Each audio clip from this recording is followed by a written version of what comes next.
Viscosity.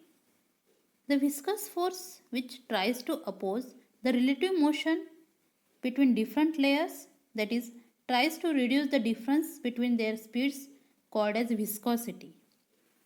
While coefficient of viscosity, that is eta of a liquid, is viscous force developed between two liquid layers of unit surface area for unit velocity gradient. In this video, we are going to study how coefficient of viscosity can be measured by using Stokes method. Now see the Stokes law first. The constant velocity with which a body falls through a liquid column is called as terminal velocity, which is denoted by small v. So the Stokes law states that the force of viscosity experienced by a small metal sphere falling freely through a viscous medium with a terminal velocity is directly proportional to, first, the radius of metal sphere r, terminal velocity v, and coefficient of viscosity eta. So the force of viscosity experienced by small metal sphere F is directly proportional to coefficient of viscosity eta, radius of that metal sphere r, and terminal velocity, that is v. So we can write F is directly proportional to eta rv. Therefore F is equal to 6 pi eta rv, where 6 pi is called as constant of proportionality. This is called as Stokes law. Now see the Stokes method, or it is also called as falling sphere method, to calculate the coefficient of viscosity. Again see, here we have taken a long jar containing viscous liquid and we are falling a metal sphere through this liquid column. Now suppose a small sphere of radius r and density sigma is free to fall under gravity in a viscous fluid of density rho. Again I recall, the density of small metal sphere is sigma, while density of that viscous liquid is rho. Now after covering a small distance, the sphere attains a constant terminal velocity v. The viscous force F become equal to weight of the sphere and the upward thrust on account of buoyancy. So now we calculate the viscous force. For that, the volume of the sphere by using formula. So volume of the sphere is 4 by 3 pi r cube. Therefore the weight of the sphere, or we can say force, is equal to mass into acceleration, or we can take mass is equal to volume into density. So weight of the sphere is equal to volume into density into g, that is acceleration due to gravity.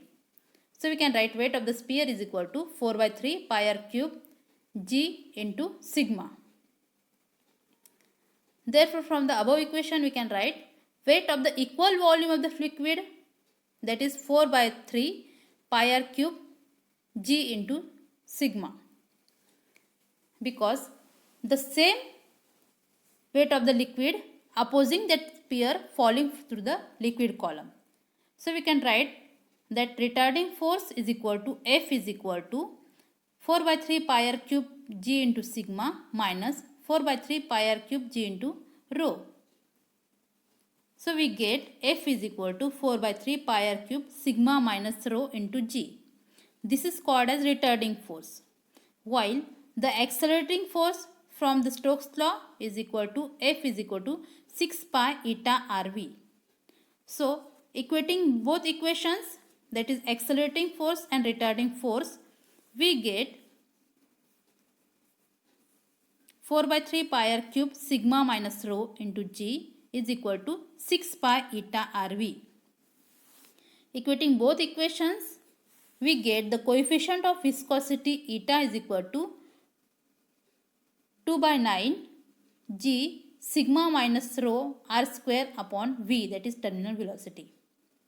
So from the above relation we can find the coefficient of viscosity if we know the values of terminal velocity, that radius of small sphere, the density of that liquid, viscous liquid, and the density of the metal sphere. If we know this all the values, we can find the coefficient of viscosity. Again, note that here sigma, that is the density of that metal sphere, and rho is the density of that liquid. And if density of the metal sphere is less than density of the liquid, then what will happen? We will get that value will be negative. If value will be negative, then if we consider the air or gas bubbles, why they are rises in the water, rises in the air? Because of these values. Or we can say the above relation, we can see that the density of the fluid is more than the density of the material of the sphere, then the terminal velocity of the sphere will be negative and the sphere will move upward. For this reason, the air or gas bubble rises upward in water or any other liquid. Now see some examples related to this Stokes law or Stokes method. First example, a spherical ball of radius 0.15 cm takes 6 seconds to travel a distance of 80 cm through a viscous liquid. And if the density of the ball is given, that is 8 into 10 raised to 3 kg per meter cube, and that of the liquid is 1.2 into 10 raised to 3 kg per meter cube. Find the viscosity of the liquid, or we can say we have to find the coefficient of viscosity by this falling sphere method.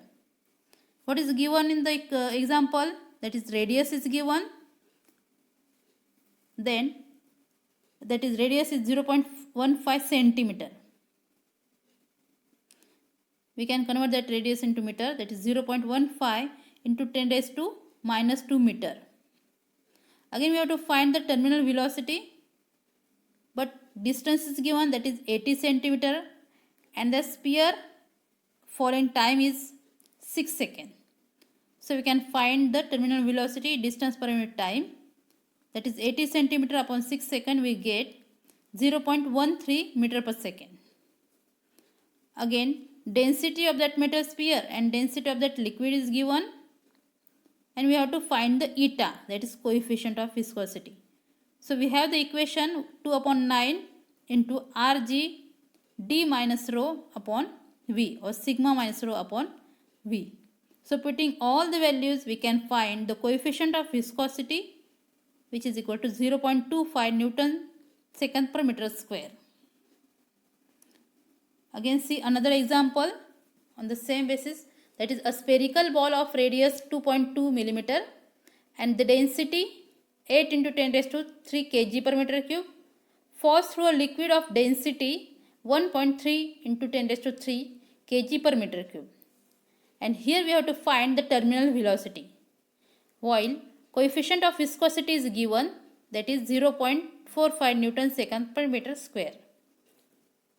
Here we have to find the terminal velocity. So first, what is given in the example, that is radius is given, r is equal to 2.2 mm, which is equal to 2.2 into 10 raised to minus 3 meter. Again, the density is given, that is density of the small spherical ball, or density of the liquid is also given. Eta is also given, that is 0.4 Newton second per meter square. And here we have to find the terminal velocity. So equation become V is equal to 2 by 9 into R square G d minus rho upon eta. Now putting all the values, we'll get the terminal velocity is equal to 0.1765 meter per second. So by using the formula of coefficient of viscosity by falling sphere method, we can find the coefficient of viscosity, or we can find the terminal velocity. Thank you.